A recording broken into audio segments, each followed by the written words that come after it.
जय हिंद। इससे पिछली वीडियो में हमने बहुत ही अच्छे से पहला चैप्टर कंप्लीट कर लिया था। आज हम पढ़ेंगे चैप्टर नंबर 2। जो लोग भी BPSC TRE 4, UPSI, Bihar SI plus जो अभी नई वैकेंसी चल रही है दिल्ली पुलिस की, अगर उसकी तैयारी कर रहे हैं, हर एक एग्जाम के लिए बहुत ज़्यादा इंपॉर्टेंट है। कल की वीडियो में कुछ आपको बोरियत महसूस हो रहा होगा क्योंकि नाम ही कुछ ऐसे थे, इसलिए आपको बोरियत महसूस हो रहा होगा। आज हम पढ़ेंगे चैप्टर नंबर 2 हड़प्पा सभ्यता, जिसके नाम हमेशा सब लोगों ने सुने होते हैं, जो एग्जाम के लिए बहुत ज़्यादा इंपॉर्टेंट है। जो लोग चैनल पर पहली बार आए हैं, चैनल को क्या कर लेंगे, सब्सक्राइब कर लेंगे। और आज हम पढ़ने वाले हैं हड़प्पा सभ्यता। तो आप लोग अगर पहली वीडियो नहीं देखे हैं तो मेरे चैनल पे जाकर आप पहली वीडियो देख सकते हैं। जल्दी इसका पूरा मैं प्लेलिस्ट बना दूंगा, आपको घबराने की जरूरत नहीं है। चलिए स्टार्ट करते हैं। समानतः सिंधु सभ्यता के अन्य नाम क्या हैं? देखिए, सिंधु घाटी सभ्यता को हम बहुत सारे नामों से जानते हैं। वही पूछ रहा है कि सिंधु घाटी सभ्यता को हम किस किस नाम से जानते हैं। तो एक तो वो एक नाम है सिंधु सभ्यता, एक है सिंधु घाटी की सभ्यता, और एक है हड़प्पा सभ्यता, और एक है कांस्य सभ्यता। अब इसका नाम क्यों ये सारे नाम पड़े, तो एक बार थोड़ा सा शॉर्ट में कहानी जान लेंगे। तो देखिए, ये जितनी भी सभ्यता खुदाई के दौरान मिली है, सभी सिंधु नदी के तट पर मिली है, इसीलिए हम बोलते हैं सिंधु सभ्यता। और सभी सिंधु नदी के किनारे या सिंधु की सहायक नदियों के किनारे मिली है, तो इसीलिए बोलते हैं सिंधु घाटी सभ्यता। क्लियर है? और हड़प्पा सबसे पहला स्थल मिला है, इसीलिए हम बोलते हैं हड़प्पा सभ्यता। और इसमें कांसे का सबसे पहले प्रयोग हुआ था, इसलिए बोलते हैं कांस्य सभ्यता। क्लियर है ना? यहाँ तक बहुत अच्छे से समझ में आ गया होगा। हड़प्पा संस्कृति की जानकारी प्रथम स्रोत क्या है? तो पुरातात्विक उत्खनन, यानी कि खुदाई के बाद ही तो हड़प्पा के बारे में जाने हम लोग। क्या इससे पहले हड़प्पा के बारे में जानते थे? नहीं जानते थे। देखिए, ये क्लास उन लोगों के लिए है जो पहले कभी हिस्ट्री पढ़े होंगे, तो चीज़ें यहाँ पे बहुत अच्छे समझ में आएंगी। यहाँ पे केवल क्वेश्चन है और थ्योरी भी है, बीच बीच में कहीं कहीं थ्योरी भी दिया हुआ है, तो उन चीज़ों को आप लोग ध्यान देते हुए चलेंगे। चलिए स्टार्ट करते हैं। हड़प्पा सभ्यता किस काल का है? तो हमने बताया था, कल ही बताया था कि आदि ऐतिहासिक काल का है, यानी यहाँ पे लिखित साक्ष्य मिला है पर पढ़ा नहीं गया है। तो आदि ऐतिहासिक काल उस काल को कहते हैं जहाँ पे लिखित साक्ष्य मिला हो पर पढ़ा ना गया हो। प्राग ऐतिहासिक काल जहाँ पे लिखित साक्ष्य ना मिला हो, केवल साक्ष्य मिला हो, जैसे पूरा पसाड़ काल, मध्य पसाड़ काल, नव पसाड़ काल, ताम्र पसाड़ काल। ठीक है, ये सब चीज़ें मैंने पिछले वीडियो में पहले चैप्टर में हमने कंप्लीट कर लिया था। सिंधु घाटी सभ्यता का क्षेत्रफल कितना है, कितने क्षेत्रफल में फैला है? तो लगभग 13 लाख वर्ग किलोमीटर पे जो है फैला हुआ है सिंधु घाटी सभ्यता। और वह भारत के क्षेत्रफल पूछ ली तो बता देंगे 32,87,263 किलोमीटर, जिसमें 13 लाख किलोमीटर पर फैला हुआ है सिंधु घाटी सभ्यता। रेडियो कार्बन, जिसे हम C14 के द्वारा विश्लेषित सिंधु सभ्यता की सर्वाधिक मान क्या है, यानी कि कब से कब तक सिंधु घाटी सभ्यता पहले रहा होगा? तो 2300 ईसा पूर्व से लेकर 1700 ईसा पूर्व तक का काल जो था, उस समय सिंधु घाटी सभ्यता हुआ होगा या रहा होगा। विभिन्न स्थलों से प्राप्त असंशोधित रेडियो एक्टिव 14 के आधार पर हड़प्पा संस्कृति जो है, देखिए यहाँ पे समझिएगा, जो कार्बन 14 है, जो C14 जो हम पढ़ रहे हैं, इससे हम किसी भी चीज़ को देखकर हम पता कर सकते हैं कितना पुराना है। तो वही कार्बन 14 के आधार पर अगर हम देखें तो इसको हम 3 भागों में बांट लेते हैं। तीन भागों में, एक आरंभिक हड़प्पा सभ्यता जो 3200 से लेकर 2600 ईसा पूर्व तक था। दूसरा नगरीय हड़प्पा सभ्यता जो 2600 से लेकर 1900 ईसा पूर्व तक था। और तीसरा उत्तर हड़प्पा सभ्यता जो 1900 से लेकर 1300 ईसा पूर्व तक था। क्लियर है? इसको हम 3 भागों में बांट रहे थे। हड़प्पा सभ्यता की आकृति कैसी है? तो त्रिभुजाकार है हड़प्पा सभ्यता की आकृति। हड़प्पा संस्कृति मानी जाती है कांस्ययुगीन या आदि ऐतिहासिक, आपको पता होगा, जहाँ से लिखित साक्ष्य मिले हैं। अब एक थोड़ा सा पैराग्राफ है, इसको समझिएगा। देखिए, जो हमारा ये भारत है, इसको समझिए, ये हमारा भारत है, और ये जो भारत है, इस भारत के इस सारली क्षेत्र पर हमें हड़प्पा सभ्यता देखने को मिली है। तो ये हड़प्पा सभ्यता का आखिर में सबसे उत्तरी स्थल कौन सा है, सबसे दक्षिणी स्थल कौन सा मिला है, सबसे पूर्वी कौन सा मिला है, सबसे पश्चिमी कौन सा मिला है, ये एग्जाम में क्वेश्चन पूछता है। और यहाँ पे एक चार्ट के द्वारा मैं इसको कवर करा रहा हूँ, ध्यान से देखेंगे। इसको थोड़ा और ऊपर करते हैं हम लोग, फिर आप ध्यान से देखेंगे और चीज़ों को याद करेंगे। सबसे उत्तरी अगर स्थल देखें तो मांडा है, जो कि जम्मू कश्मीर में है। तो सिंधु घाटी सभ्यता का विस्तार देखेंगे, सबसे उत्तर में है मांडा। क्वेश्चन पूछेगा सिंधु घाटी सभ्यता का सबसे उत्तरी स्थल कौन सा है, तो मांडा है। कहाँ है? जम्मू कश्मीर में। अगर दक्षिण में देखें दैमाबाद है, महाराष्ट्र में। और उत्तर से लेकर दक्षिण तक की टोटल लंबाई दूरी कितनी है, तो 1400 किलोमीटर। कितना किलोमीटर? 1400 किलोमीटर। जबकि भारत की उत्तर से दक्षिण तक की लंबाई 3214 किलोमीटर है। इसका कितना है? 1400 किलोमीटर में सबसे उत्तरी और दक्षिणी जो हमारा स्थल है, उसके बीच में यहाँ पे दूरी है। वही पश्चिम में देखें तो सुतका गेंदोर है, जो कि मकराना के तट पर है, जो कि पाकिस्तान वाले क्षेत्र में पड़ता है। ठीक है, तो मकराना के क्षेत्र में पड़ता है सुतका गेंदोर, जो कि सबसे पश्चिमी है। सबसे पूर्वी आलमगीरपुर है, जो कि मेरठ में है, जो कि उत्तर प्रदेश में स्थित है। मेरठ कहाँ स्थित है? उत्तर प्रदेश में। तो क्वेश्चन पूछेगा सबसे पूर्वी सिंधु घाटी सभ्यता का सबसे पूर्वी स्थल तो आलमगीरपुर कहाँ है, तो मेरठ के उत्तर प्रदेश में, ठीक है, मेरठ उत्तर प्रदेश में। और इन दोनों के पश्चिमी और पूर्वी के बीच में कितने किलोमीटर, 1600 किलोमीटर का क्या है टोटल गैप है, दूरी है। तो उत्तर में मांडा, दक्षिण में दैमाबाद, पूरब में क्या बोलेंगे, तो पूरब में आलमगीरपुर और पश्चिम में सुतका गेंदोर। आपको याद रखना होगा, बहुत ही ज़्यादा इंपॉर्टेंट था। अब देखेंगे विभिन्न विद्वानों द्वारा सिंधु घाटी सभ्यता की अलग अलग तिथि बताई गई है। सबसे मान्य तिथि कौन सी है मैं यहाँ पर बताऊंगा। जैसे जॉन मार्शल कहते हैं कि सिंधु घाटी सभ्यता का जो समय है 3250 से लेकर 2750 ईस्वी तक है, ईसा पूर्व तक है। वही आर्कटर मेंके कहते हैं 2800 ईसा पूर्व से लेकर 2500 ईसा पूर्व तक था। माधव स्वरूप वस्त कहते हैं 3500 ईसा पूर्व से लेकर 2700 ईसा पूर्व तक था। सीजे गैड कहते हैं कि 2350 ईसा पूर्व से लेकर 1700 ईसा पूर्व तक था। मार्टिन हिलर कहते हैं 2500 लेकर 1500 ईसा पूर्व तक था। फेयर सर्विस कहते हैं कि 2000 से लेकर 1500 ईसा पूर्व तक था। देखिए ये सभी चीज़ें आपको इतनी इंपॉर्टेंट नहीं है, बस चीज़ों को आपको समझते हुए चलना है। जो इंपॉर्टेंट है मैं आपको बता दूंगा, ये सभी चीज़ें आपको इंपॉर्टेंट नहीं है। ये जॉन मार्शल वाला एक याद रखेंगे, ये एग्जाम में पूछ लेता है। और ऊपर मैंने अभी बताया उत्तर दक्षिणी पूर्वी पश्चिमी जो स्थल, ये आपको याद रखना होगा। ये एग्जाम में क्वेश्चन बहुत ज़्यादा पूछने को देखने को मिलता है। चलिए अब देखिए जितना भी एग्जाम के लिए इंपॉर्टेंट है वो क्वेश्चन में ट्रिक लगाते हुए चलूंगा, ध्यान दीजिएगा। क्लियर है ना।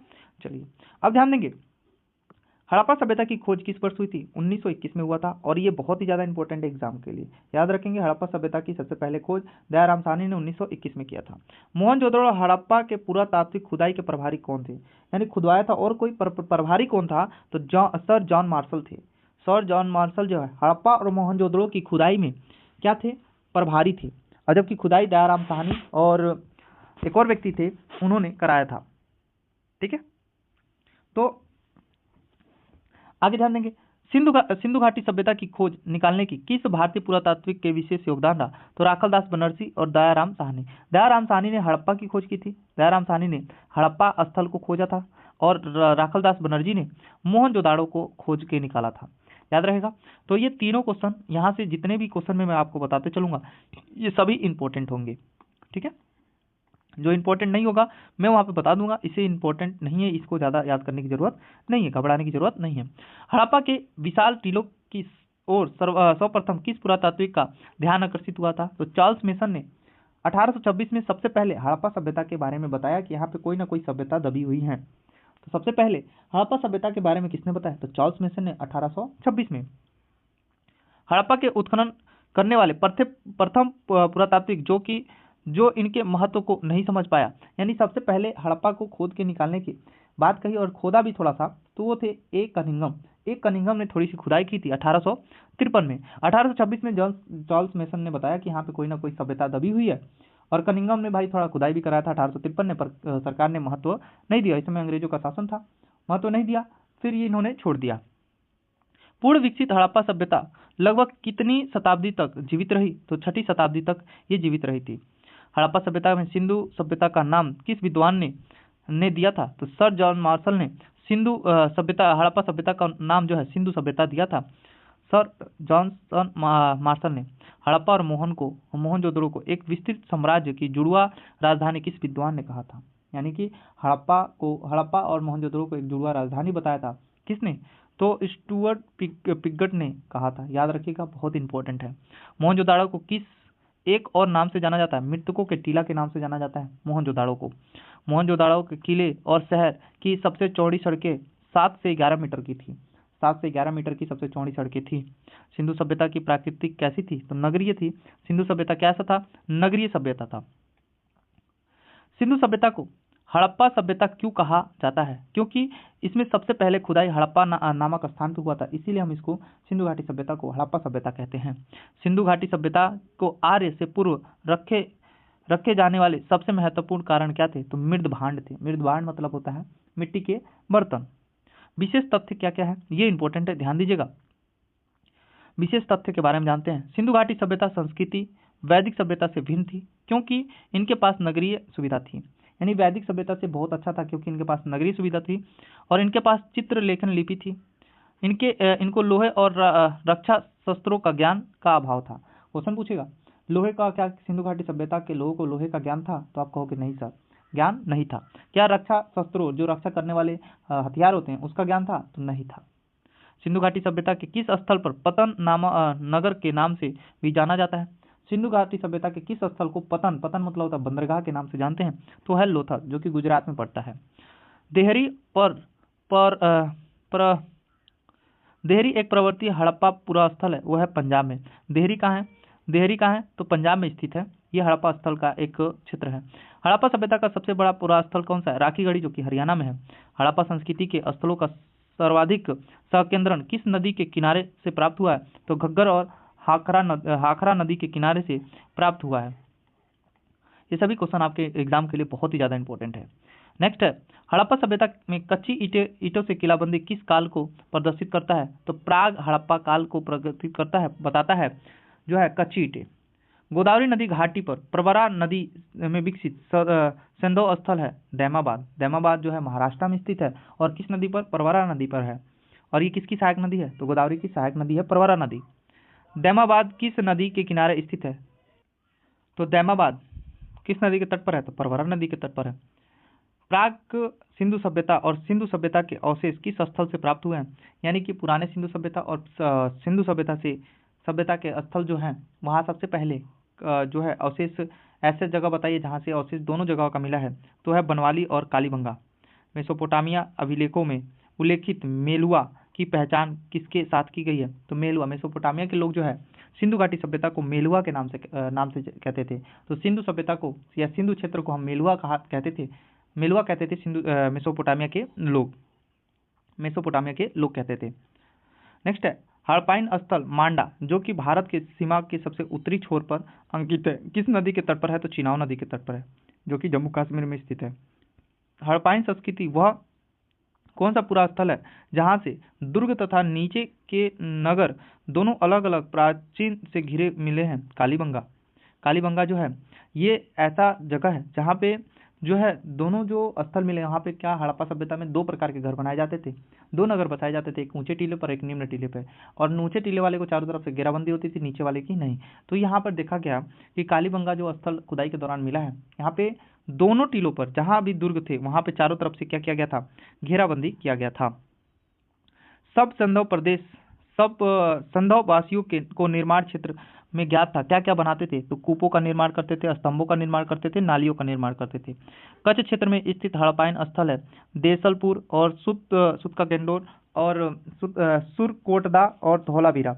तो देसलपुर और सुरकोटदा और धौलावीरा जो है कच्छ क्षेत्र में स्थित है। और कच्छ क्षेत्र कहाँ है? गुजरात में है। और यहाँ पे जंगली गधे भी पाए जाते हैं, ये भी याद रखेंगे आप लोग। धौलावीरा कच्छ क्षेत्र के किस द्वीप पर स्थित है? तो कादिर द्वीप पर स्थित है धौलावीरा। खंबात क्षेत्र में स्थित हड़प्पाइन स्थल है रोजदी, रंगपुर और लोथल जो है खंबात क्षेत्र में स्थित है। और ये सभी स्थल जो है गुजरात में स्थित है। स्वतंत्रता के उपरांत भारत के किस राज्य में संदव स्थलों की सबसे अधिक खोज की गई है? गुजरात में। वह कौन से हड़प्पाइन स्थल है जो हिंदकुश पर्वत श्रृंखला के उत्तर में स्थित है? तो सोतकुगई और मुंडी गाक, जो कि अफगानिस्तान वाले क्षेत्र में पड़ता है। बलूचिस्तान में स्थित हड़प्पाइन पुरास्थल है डाबरकोट और सुक्तोकोह या सुतका-गेंडोर, जो है बलूचिस्तान में स्थित है। सब संदव मोहनजोदाड़ो की सबसे बड़ी इमारत है विशाल स्नानागार, जो है सबसे बड़ी इमारत है।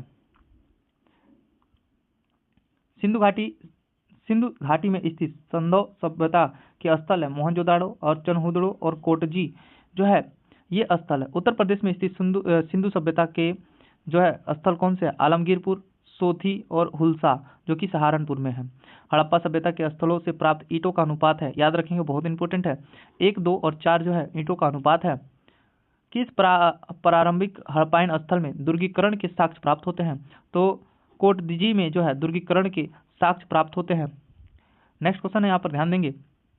हड़प्पाइन शहरों में उत्तर से दक्षिण की ओर भौगोलिक अनुक्रमक है। तो सबसे पहले उत्तर में हड़प्पा, उसके नीचे कालीबंगा, फिर मोहनजोदड़ो, फिर लोथल है।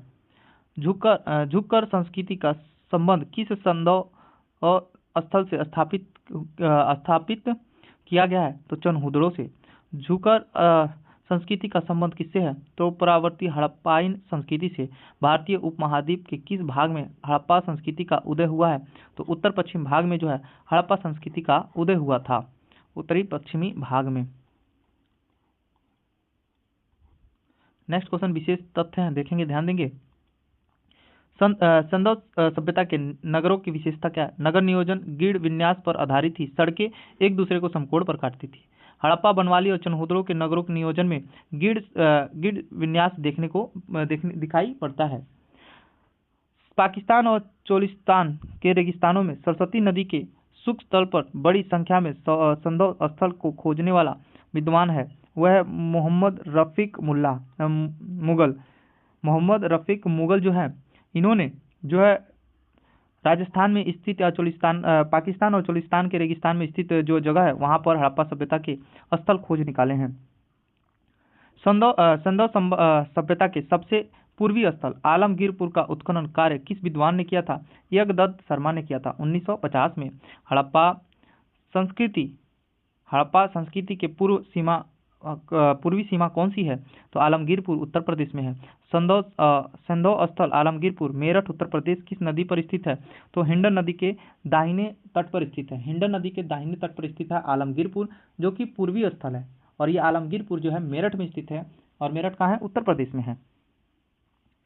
किस हड़प्पाइन स्थल में चिनाई के कार्य और तक्षणी प्रस्तर का प्रयोग कच्ची ईंटों के साथ किया जाता है? तो धौलावीरा से। कहाँ से? धौलावीरा से। संदव सभ्यता के किस स्थल से मध्य नगर का परिणाम प्राप्त होता है? तो धौलावीरा में 3 नगर देखने को मिला है। तो ऊपर टीला, निचली टीला और बीच में भी स्थित है, यानी कि 3 टीलों में विभाजित है।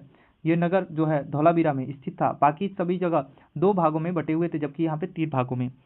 संदव सभ्यता के किस स्थल में गोदीवाड़ा का साक्ष्य मिला है? तो लोथल से। संदव स्थल से चनहूदड़ों के उत्खनन कार्य का निर्देशक किस विद्वान ने किया? तो EJH मेंके ने।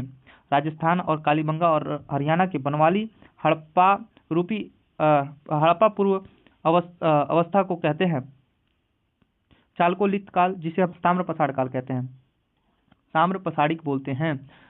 संदव सभ्यता का प्रसिद्ध नगर हड़प्पा किस नदी पर स्थित है? तो रावी नदी के बाएं स्थित है। रावी नदी के बाएं स्थित है कौन सा? हड़प्पा। तो क्वेश्चन पूछेगा हड़प्पा सभ्यता किस नदी के तट पर?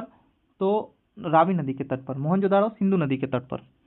वह कौन सा हड़प्पा स्थल है जो दुर्गीकृत नहीं है? तो चनहूदड़ो जो है दुर्गीकृत नहीं था। याद रखेंगे आप, दुर्गीकृत नहीं था, यानी चारों तरफ से इस पे दीवारें नहीं चलाई गई थी। अब बात करेंगे प्रास्तन मूर्तियां और मूर्तियां, मोहरे और लिपियां। हड़प्पा सभ्यता में बहुतात्व मात्रा में मुद्राओं का निर्माण किया गया था सेल घड़ी पर। सेल घड़ी से जो है सबसे ज्यादा मुद्राओं का निर्माण किया गया था। सिंधु सभ्यता के मोहरों पर किस पशु का अंकन नहीं किया गया है? तो गाय और घोड़े का अंकन नहीं किया गया है। सिंधु सभ्यता के मोहर और टेराकोटा की कला आकृतियों पर किन पशुओं का अंकन है?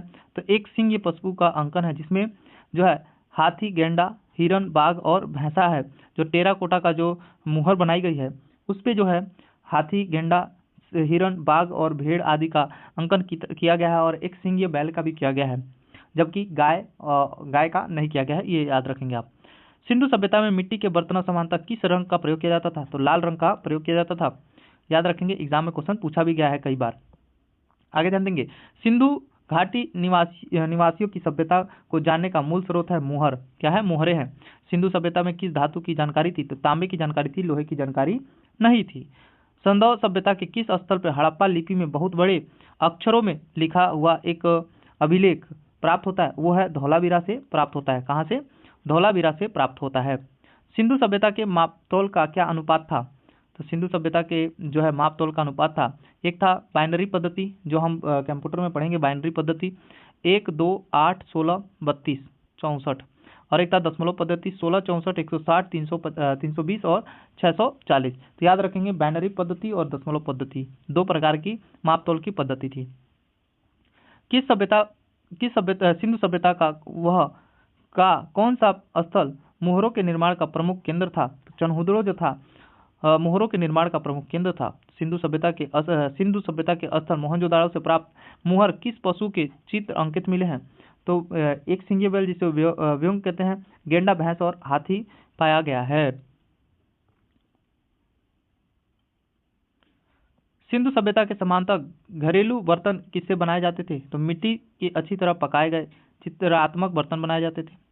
परावर्तीय हड़प्पा काल में पूर्व सामग्रियों के साथ चित्रित धूसर पात्र परंपरा के अवशेष प्राप्त हुए। भगवानपुर से सिंधु सभ्यता की लिपि की जानकारी प्राप्त हुई। मोहरों से किस संदो स्थल से मिट्टी के प्राचीनतम कालीन 274 मुहरे उत्खनन से प्राप्त हुई हैं। तो गनेरी वाल से प्राप्त हुए हैं। किस संदो स्थल से तांबा का रथ का साक्ष्य प्राप्त हुआ है? तो दैमाबाद से जो है तांबे का रथ देखने को मिला है। नेक्स्ट है हड़प्पा संस्कृति में किस प्रकार की मुहरें सर्वाधिक देखने को मिली? तो चारोकोर और वर्गाकार। चारोकोर जो है हड़प्पा संस्कृति से जो है मुहर देखने को मिली है। किस संदो स्थल से पक्की ईंटों के पैमान का साक्ष्य प्राप्त हुआ है? तो कालीबंगा से है पक्की ईंटों का साक्ष्य देखने को मिलता है। हड़प्पा सभ्यता में पक्की ईंटों की मूर्तियों का निर्माण किस विधि के द्वारा किया जाता है? तो चिकोटी पद्धति से। भारतीय टेराकोटा क्यों प्रसिद्ध है? तो जन सामान्य की भारतीय पद्धति एवं जीवन के बारे में महत्वपूर्ण सामग्री प्रदान के लिए। संदव स्थल में प्राप्त मुद्राओं में सर्वाधिक प्रचलित मुद्रा थी एक सिंघीय वाली जो मुद्रा थी वो सबसे ज्यादा प्रचलित थी। सेंधव लिपि, सेंधव मतलब है सिंधु घाटी सभ्यता। तो सेंधव लिपि के प्राचीनतम नमूना का साक्ष्य कब प्राप्त हुआ? तो 1853 में। हड़प्पा लिपि की खोज किस वर्ष हुई थी? 1853 में। हड़प्पाइन लिपि कैसी है? तो चित्रात्मक है, पिक्टोग्राफी है, याद रखेंगे। हड़प्पाइन चित्रलेख लिपि में कुल कितने अक्षर समूहों की जानकारी मिलती है? तो 250 से लेकर 400 अक्षरों का समूह हमें देखने को मिलता है। मुहरों के अतिरिक्त हड़प्पाइन लिपि के नमूने प्राप्त हुए मृद भांडों पर। सिंधु लिपि को बाएं से दाएं पढ़ने तथा उसे तमिल भाषा में परिवर्तित करने वाले विद्वान कौन थे? रेव रैंड हैरस थे। रेव रैंड हैरस जो थे सिंधु लिपि को बाएं से दाएं पढ़ने तथा उसे तमिल भाषा में परिवर्तित करने का काम किया था। मनके बनाने वाले कार्यशाला किस हड़प्पाइन स्थल पर पाई गई है? तो बनवाली और लोथल से। हड़प्पावासी द्वारा निर्मित मूर्तियों की विषय थे खिलौने, पूजावृत्त पशु, मानव आकृतियां। आर्थिक और धार्मिक जीवन सिंधु घाटी सभ्यताओं के बारे में जानते हैं। तो भारत में मूर्ति पूजा का आरंभ कब से माना गया है? तो पूर्व आर्य संधव सभ्यता से जो है मूर्ति पूजा का प्रारंभ हो गया था। सिंधु सभ्यता के लोग विश्वास करते थे तो मातृ देवी में सिंधु सभ्यता के लोग पूजा करते थे, तो पशुपति की पूजा करते थे सिंधु सभ्यता के लोग मूर्ति पूजा करते थे और सबसे ज्यादा जो है मातृ देवी को मानते थे और साथ ही साथ पशुपति की पूजा करते थे। सिंधु सभ्यता के लोग जो है डोल या कुबड़ वाले बैल का क्या महत्व था? तो पवित्र पशु के रूप में इसका महत्व था। स्वास्तिक प्रतीक का प्राचीनतम साक्ष्य मिलता है हड़प्पा से। हड़प्पा स्थल जो है वहां से स्वास्तिक चिन्ह मिलता है हमें। स्वास्तिक चिन्ह जो आप लोग बनाते हो ना, ऐसे आप लोग देखे होंगे, ऐसे बनता है स्वास्तिक चिन्ह। ये साक्ष्य जो है मिला हड़प्पा काल से। सिंधु सभ्यता के समाज में किस पशु को शक्ति का प्रतीक माना गया है? तो वृषभ यानी कि बैल को शक्ति का प्रतीक माना गया है। सिंधु सभ्यता के किस स्थल से प्रसिद्ध पुरोहित की आकृति प्राप्त हुई है? तो मोहनजोदाड़ो से पुरोहित की एक आकृति देखने को मिली है। किस हड़प्पाइन स्थल से प्रसिद्ध योगी की मूर्ति प्राप्त हुई है? तो मोहनजोदाड़ो से। हड़प्पाइन संस्कृति में पूजा होता था आर्द्र रूपी शिव की, मातृ देवी की और पीपल के वृक्ष की। पीपल वृक्ष की जो है पूजा होती थी हड़प्पा सभ्यता में। हड़प्पा सभ्यता के किन स्थलों में चौकोर गोल अग्निकुंड के साक्ष्य प्राप्त होते हैं? तो लोथल और कालीबंगा से प्राप्त होते हैं। ये बहुत ही ज्यादा इंपॉर्टेंट क्वेश्चन है। लोथल और कालीबंगा से हमें अग्निकुंड के साक्ष्य प्राप्त हुए हैं। संधव सभ्यता के किस स्थल में चावल का साक्ष्य मिला है? तो लोथल से हमें चावल का साक्ष्य देखने को मिला है। किस प्राचीन सभ्यता के साथ सिंधु सभ्यता के संबंध स्थापित हुए थे? इराक यानी मेसोपोटामिया की सभ्यता से। मेसोपोटामिया जो इस समय वर्तमान में मेसोपोटामिया के नाम से जानते हैं, उसको हम पहले इराक के नाम से जानते थे। वर्तमान में इराक के नाम से जानते हैं। संधव सभ्यता में किस वस्त्र के प्रयोग के साक्ष्य मिला है? तो सूती वस्त्र का प्रयोग का साक्ष्य मिला है। संधव व्यापारिक केंद्र में मेसोपोटामिया के साथ व्यापार किस मध्यस्थ बंदरगाह के साथ होता था? तो दिंगमून यानी बहरीन और मेलुआ और मगन से क्या होता था? व्यापार होता था। भारत में रेशम उपयोग का प्राचीनतम साक्ष्य किस पूरा स्थल से प्राप्त हुआ है तो नेवासा से प्राप्त हुआ है। किस प्रकार के समाज में मातृ देवी की जो है अवधारणा प्रचलित थी? तो कृषि समाज में जो है मातृ देवी की अवधारणा प्रचलित थी। हड़प्पा सभ्यता के लोगों के लिए प्रमुख आयात करने वाली वस्तु कौन सी थी? तो धातु और कीमती नग थी। उत्तर पूर्वी अफगानिस्तान स्थित हड़प्पाइन स्थल जो व्यापारिक बंदरगाह के लिए भी जाना जाता है, सुतकोई अफगानिस्तान।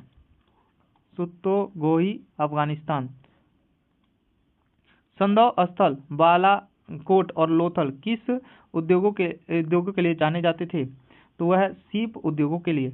मनका निर्माण और मुहर निर्माण के लिए प्रसिद्ध संदव स्थल है चनहुदड़ो। गुजरात तट पर स्थित महत्वपूर्ण बंदरगाह थे लोथल और मुंद्रा जो है गुजरात स्थल पर स्थित जो है प्रमुख बंदरगाह हुआ करते थे। हड़प्पाइन कालीन लोगों को किन फलों का ज्ञान था? तरबूज, खरबूज, नींबू, अनार, इन सब का जो था फलों का ज्ञान था। ठीक है, आगे ध्यान देंगे।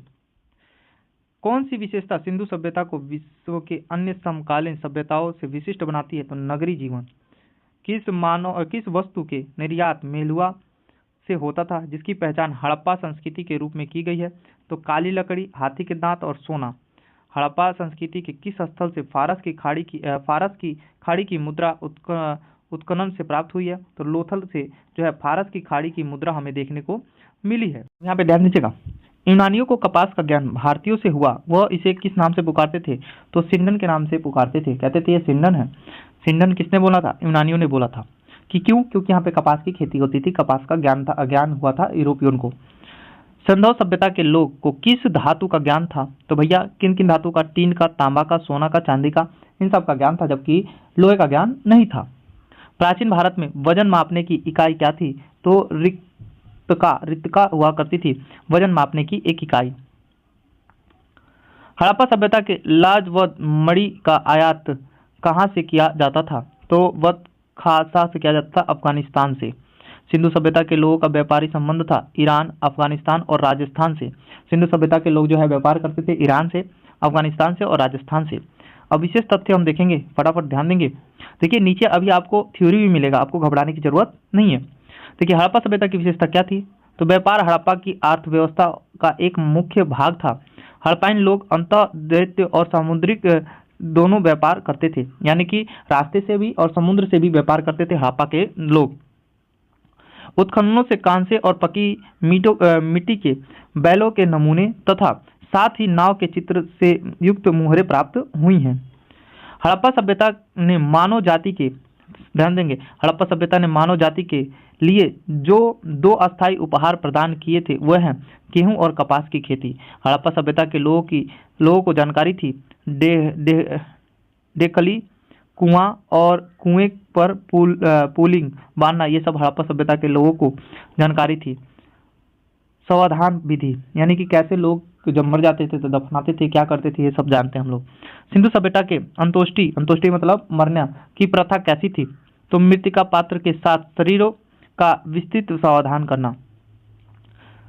सावधान ने सिद्धांत सिद्ध किया कि हड़प्पा के लोग में एक समान दफनाने की पद्धति थी। जमीन में गड़े हुए मुर्दे के सिर सिर्फ उत्तर दिशा की ओर होता था, यानी कि जमीन में गड़े मुर्दे का सिर जो है हमेशा उत्तर की दिशा में होता था। मुर्दे को दफनाते समय आमतौर पर चीजों का इस्तेमाल करते थे, यानी कि समान चीजों का इस्तेमाल करते थे, इसीलिए कहा गया कि वहाँ पे सावधान जो था एक ही समान था। किस सिंधु सभ्यता से द्विंग सौ संस्कार यानी डबल वारियल का परिणाम मिलता है? तो लोथल में 3 युगम समाधि मिलता है और कालीबंगा में 1 युगम समाधि प्राप्त होता है और राखीगढ़ी में जो है युगम समाधि प्राप्त होता है। तो याद रखेंगे, लोथल में 3 युगम समाधि यानी 3 लोगों को एक साथ दफनाया गया, कालीबंगा में 1 युगम समाधि देखने को मिलता है और राखीगढ़ी में जो है युगल समाधि देखने को मिलता है। किस हड़प्पाइन स्थल में मानव सावधान के साक्ष्य प्राप्त हुआ है? तो सोनौली से प्राप्त हुआ है।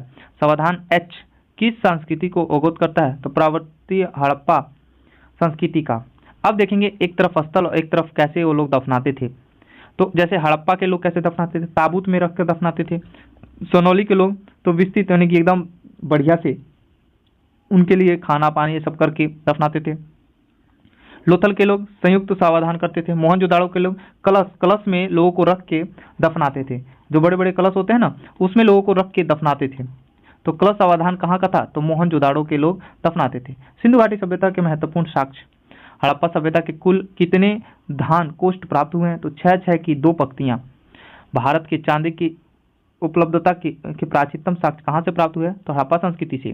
किस राज्य में हड़प्पा सभ्यता के अवशेष प्राप्त हुए हैं? तो जम्मू कश्मीर जो है, पंजाब, जम्मू कश्मीर, हरियाणा, गुजरात, राजस्थान, महाराष्ट्र और उत्तर प्रदेश से जो है हड़प्पा सभ्यता के साक्ष्य हमें देखने को भारत के राज्यों में देखने को मिलते हैं। हड़प्पा स्थल से प्राप्त अन्नागार किस दिशा में अवस्थित है? तो नगर के पश्चिमी द्वार के पास जो है अन्नागार देखने को मिला था हड़प्पा सभ्यता के स्थल में, यानी हड़प्पा सभ्यता में जो एक अन्नागार मिला है जो कि नगर के पश्चिमी द्वार पर स्थित था। संधव सभ्यता के किस एक स्थल में कब्रिस्तान एच सांस्कृतिक के साक्ष्य प्राप्त हुए? तो हड़प्पा से जो है कब्रिस्तान एच नाम का जो है एक कब्रिस्तान मिला है। सिंधु सभ्यता के किस स्थल से तांबे का एक मानव आकृति का एक साक्ष्य प्राप्त हुआ है? तो हड़प्पा से। हड़प्पा संस्कृति से प्राप्त युद्ध शस्त्र धनुष और तीर था। धनुष और तीर का जो इस्तेमाल करते थे ये लोग। सिंधु सभ्यता से समृद्ध विख्यात विशर मतलब बैल मुद्रा प्राप्त हुई है मोहनजोदाड़ो से। विशाल स्नानागार किस संधव पुरास्थल से प्राप्त हुआ है? तो मोहनजोदाड़ो से। किस संधव स्थल से पुजारी की प्रास्त्री मूर्ति प्राप्त हुई है? तो मोहनजोदाड़ो से। हड़प्पा सभ्यता के किस स्थल से कांस्य नृत्य प्रतिमा प्राप्त हुई है? यानी कांसे की एक मूर्ति प्राप्त हुई है जो नृत्य यानी डांस करते हुए दिखाई गई है, तो है मोहनजोदाड़ो से। किस संधव स्थल से मानव अस्थि पंजा के यानी कि मानव के कंगाल के निकट एक बकरे का अस्थि पंजा मिला है? तो मोहनजोदाड़ो से है, जो हमें एक मानव के कंकाल के पास बकरे का भी कंकाल देखने को मिला है। एक मुद्रा एक व्यक्ति बाघ से लड़ते हुए अंकित है। एक मुद्रे पे एक व्यक्ति जो है बाघ से लड़ता हुआ दिखाया गया है। यह साक्ष्य किस हड़प्पाइन स्थल से प्राप्त हुआ? तो मोहनजोदाड़ो से प्राप्त हुआ है। क्लियर है? अब ध्यान देंगे, हड़प्पा सभ्यता के किस स्थल से मृत पट्टिका पर उत्कीर्ण सिंह युक्त देवता की आकृति प्राप्त हुई है? तो कालीबंगा से। सिंधु सभ्यता के किस स्थल से जुते हुए खेत के साक्ष्य प्राप्त होते हैं? तो कालीबंगा से जुते हुए खेत का साक्ष्य प्राप्त हुआ है। ये बहुत इंपॉर्टेंट क्वेश्चन है। हड़प्पा के किस स्थल से हड़प्पा पूर्वी अवस्था में साक्ष्य प्राप्त हुए हैं? तो कालीबंगा राजस्थान से। बनवाली हरियाणा से। बनवाली हरियाणा से जो है जुते हुए कह रहे हैं पूर्ण अवस्था में साक्ष्य प्राप्त हुए हैं। अब ध्यान देंगे, अग्नि वेदिकाओं तथा अग्नि पूजा के साक्ष्य किस सब संधव से प्राप्त हुए हैं? तो भाई कालीबंगा और लोथल से। सिंधु सभ्यता के किस स्थल से भूकंप आरंभिक साक्ष्य प्राप्त हुए हैं? तो कालीबंगा से भूकंप के साक्ष्य प्राप्त होते हैं। सब संधव सभ्यता के किस स्थल से नाली के निर्माण में लकड़ी कुदेर कर का प्रयोग किए जाने का साक्ष्य प्राप्त हुआ है? तो कालीबंगा से। कहां से? कालीबंगा से प्राप्त हुआ है।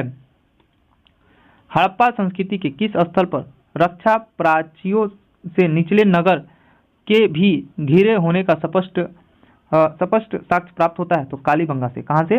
कालीबंगा से। संधव सभ्यता के किस पुरा स्थल में दुर्ग में 7 अग्निकुंड का साक्ष्य प्राप्त होता है? तो कालीबंगा से। कालीबंगा के से प्राप्त चबूतरे निर्मित थे मिट्टी के ईंटों से। हाथी दांत का पैमाना किस हड़प्पाइन पुरा स्थल से प्राप्त हुआ है? तो लोथल से। सिंधु सभ्यता की कौन सी रचना पक्की ईंटों से निर्मित विशालतम संरचना है?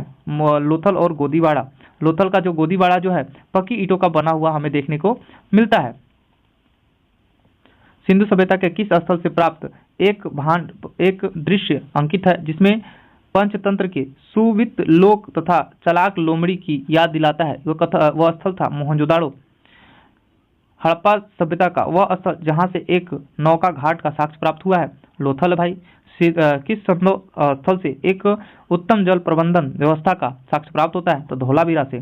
धौलावीरा से उत्तम व्यवस्था जल की व्यवस्था देखने को मिलती है धौलावीरा से। सिंधु सभ्यता के संदर्भ में शैलकृत स्थापत्य के परिणाम कहाँ से प्राप्त होते हैं? तो धौलावीरा से।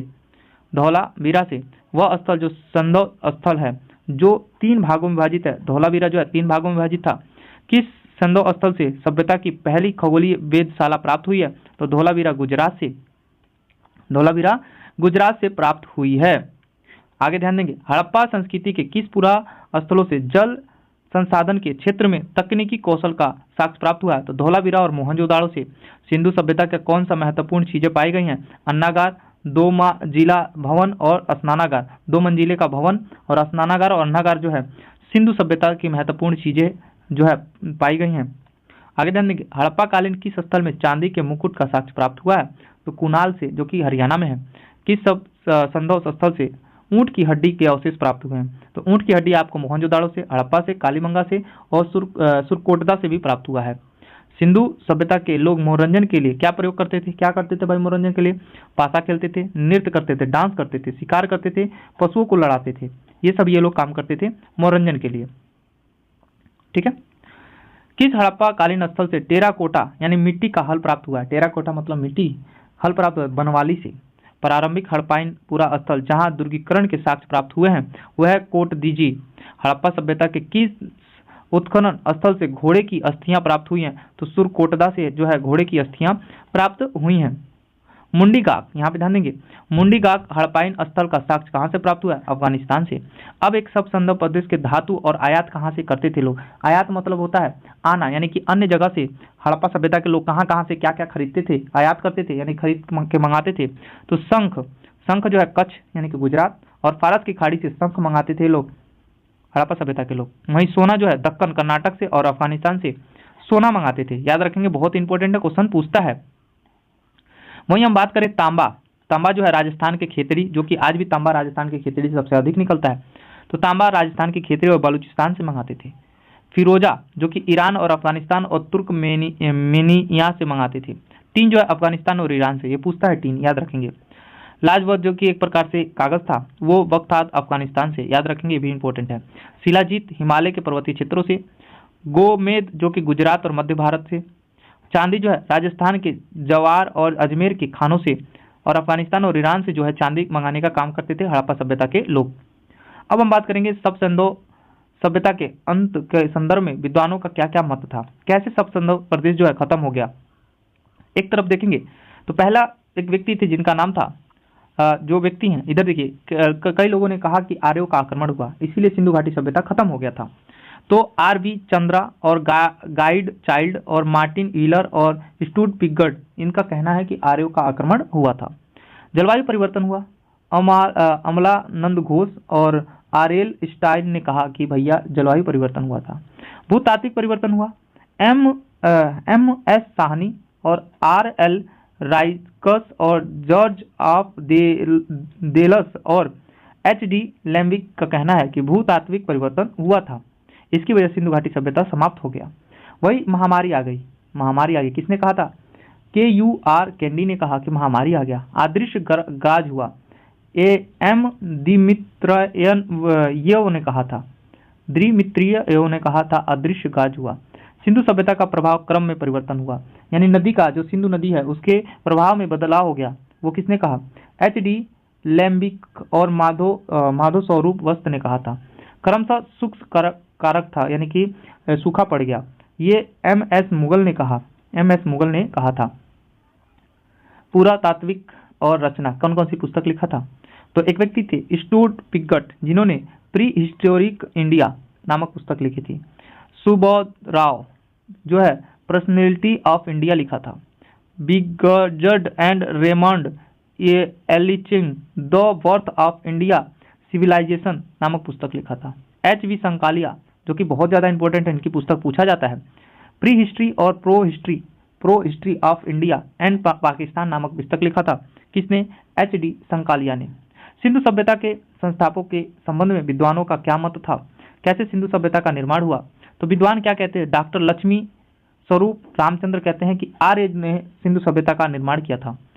गार्ड चाइल्ड और मार्टिन व्हीलर कहते हैं कि सुमेरियन ने जो है सिंधु सभ्यता का निर्माण किया था।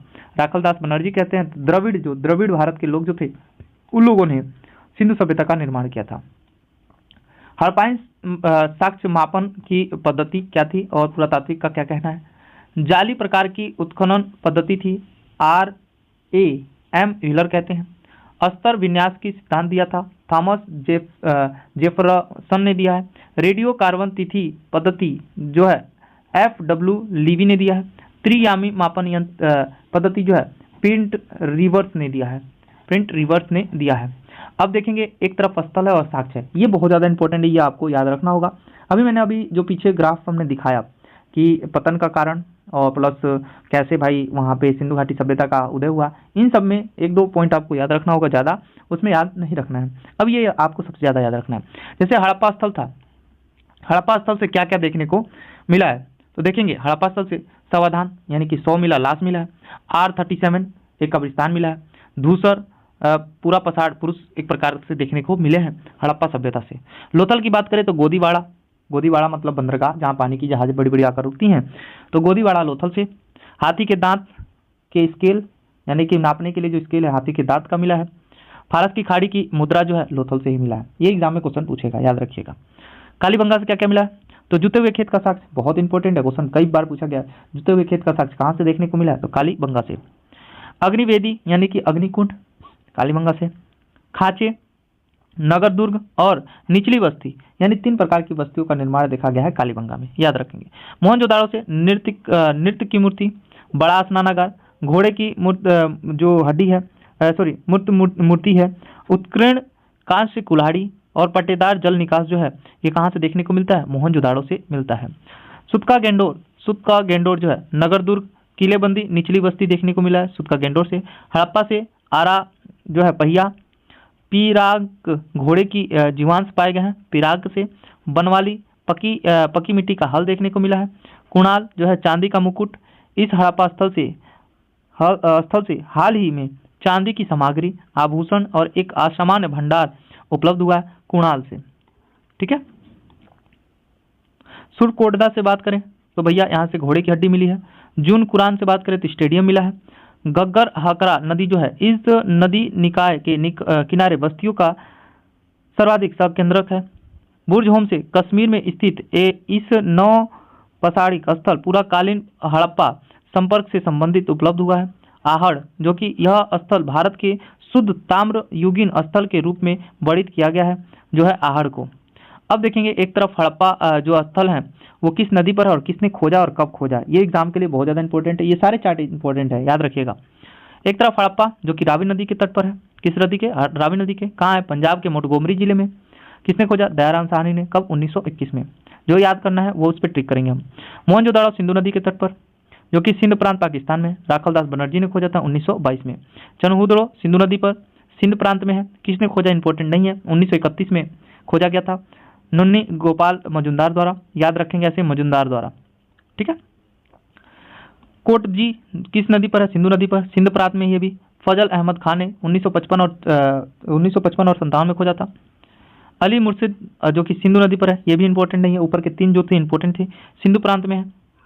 बालाघोट बिंदा नदी जो कि दक्षिण पाकिस्तान बलूचिस्तान में स्थित है, जॉर्ज एफ डेल्स ने खोजा था 1989 में, ये भी इंपॉर्टेंट नहीं है। सुतका गेंडोर इंपॉर्टेंट है जो कि दास्क नदी पर स्थित है बलूचिस्तान में, और ये आर.एन. स्टाइल ने खोजा 1927 में।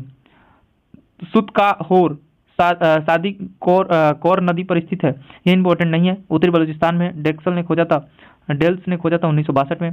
डाबरकोट उत्तरी बलूचिस्तान में, ये भी इंपॉर्टेंट नहीं है। नौरसोर जो कि बलूचिस्तान में, ये भी इंपॉर्टेंट नहीं है। सुतका गोई जो कि अफगानिस्तान में है, ये इंपॉर्टेंट है। द्रुपदी और फैंकॉर्ड ने खोजा था, ये इंपॉर्टेंट नहीं है। अलादीनो जो कि कराची पाकिस्तान में है। फेयर सर्विस जो कि 1982 में खोजा था, ये भी इंपॉर्टेंट नहीं है।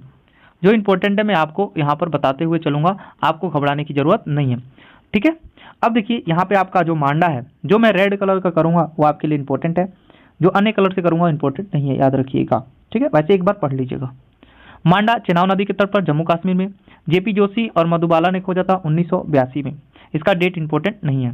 रोपड़ जो कि सतलज नदी में पंजाब में है, यज्ञदत्त शर्मा ने 1953 और 56 के बीच में खोजा था, इसका भी डेट इंपॉर्टेंट नहीं है। बाड़ा और देखिए ये इंपॉर्टेंट आपके लिए नहीं है, इसको मैं इस कलर से करता हूँ। बाड़ा एवं कोट लाहिंग पंजाब में है, पंजाब पुरातात्विक विभाग, यज्ञदत्त शर्मा ने 1956 में खोजा था। जितना रेड कलर का करूंगा वो इंपॉर्टेंट है, याद रखिएगा, ठीक है। संगोल जो कि पाकिस्तान में है, और किसने खोजा था, तो एस तलवार और एंड SR विष्ट ने खोजा था 1968 में, यानी जो रेड की है वो इंपॉर्टेंट था। संगोल कहाँ है, तो पाकिस्तान में, ऐसे एग्जाम में क्वेश्चन पूछ सकता है।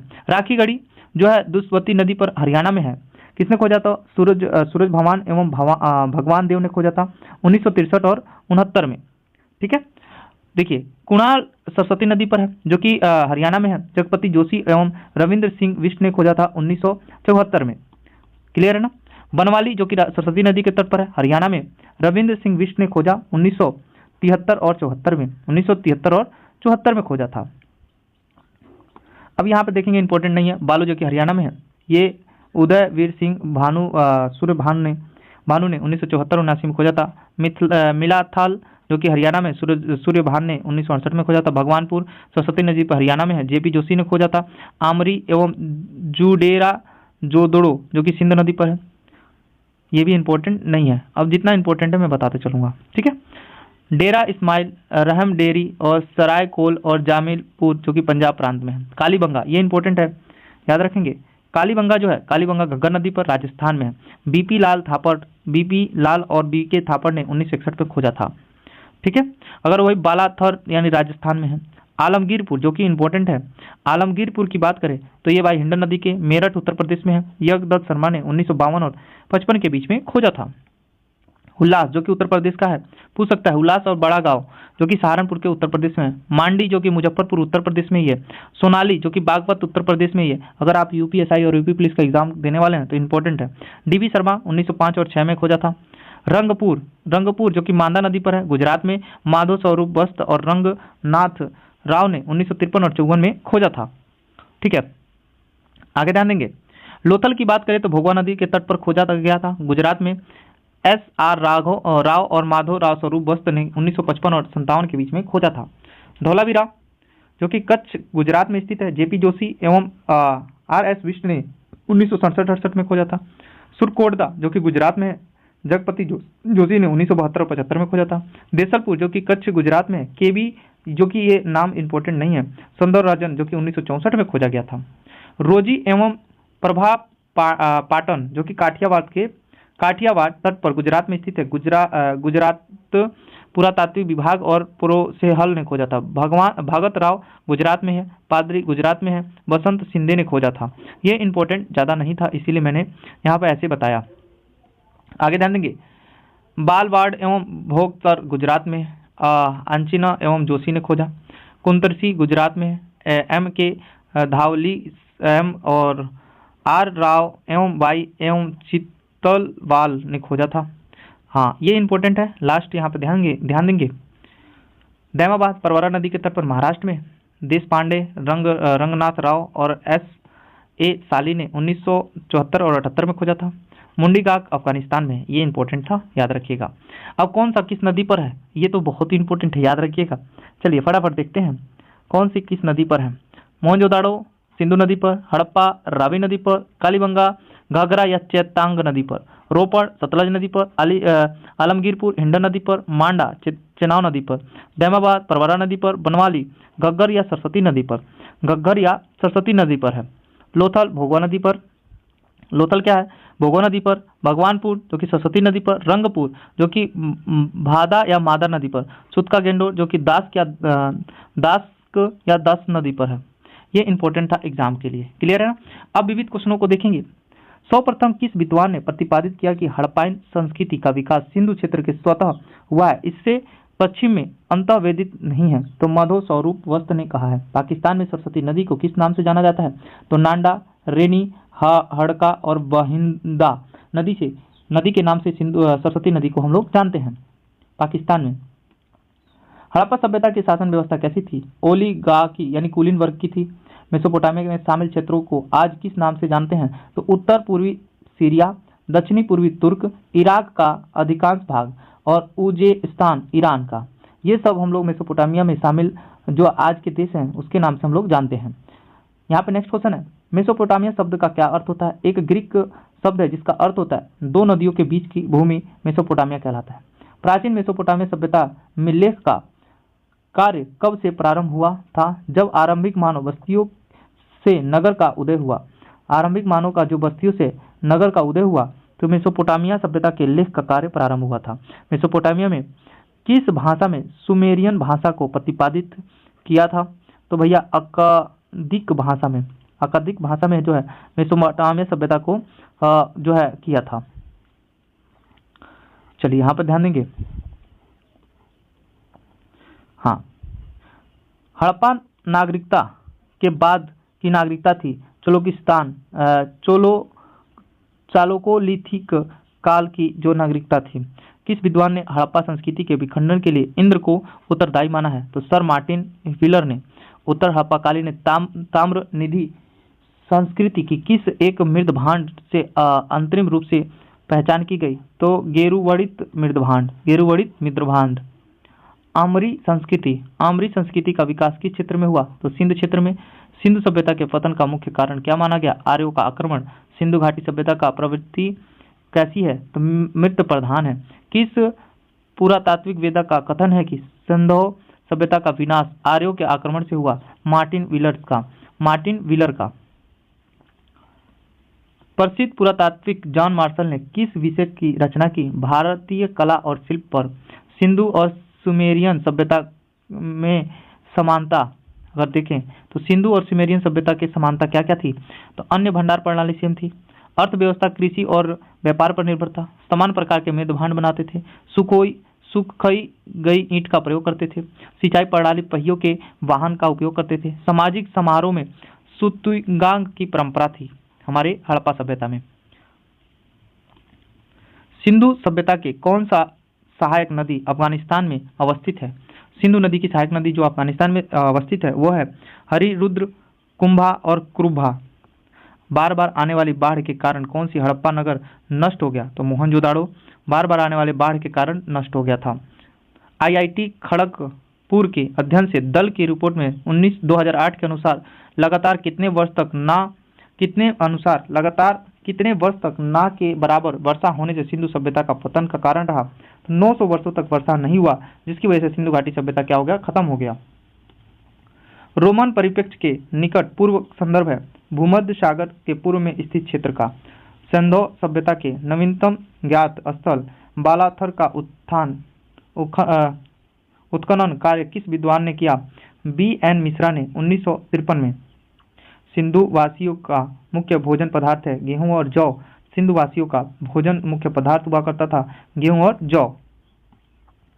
मोहनजोदाड़ो की जनसंख्या मिश्रित प्रजातियों की थी, जिनमें से इसमें शामिल प्रजाति थी प्रोटो ऑस्ट्रेलाइट यानी कि काकेरिशियन और भूमध्य सागरीय अल्पाइन और मंगोलोलाइट जो सभ्यता थी।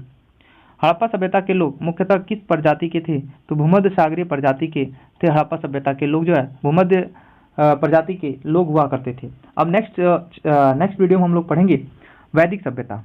तो हमने आज दूसरा चैप्टर कंप्लीट कर दिया। दूसरा चैप्टर हमने कंप्लीट कर लिया हड़प्पा सभ्यता, और इसमें सारे क्वेश्चन हैं A to Z जितने क्वेश्चन हैं जो एग्जामों में क्वेश्चन पूछे गए हैं। आप देख सकते हैं कि कितने इसमें टफ क्वेश्चन थे जो हर एक एग्जाम के लिए इंपॉर्टेंट है, चाहे आपका यूपी पीसीएस या तो आपका बीपीएससी का एग्जाम क्यों ना हो, हर एक एग्जाम के लिए क्या है इंपॉर्टेंट है। TRE 4 का जो एग्जाम होने वाला है जिसमें अगर हिस्ट्री का क्वेश्चन पूछेगा तो अगर आप यहाँ से पढ़ लेते हैं तो चीज़ें आपकी बहुत अच्छे से क्लियर हो जाएंगी। तो आज के लिए बस इतना है, नेक्स्ट वीडियो मिलेंगे और वैदिक सभ्यता को अच्छे से पढ़ेंगे।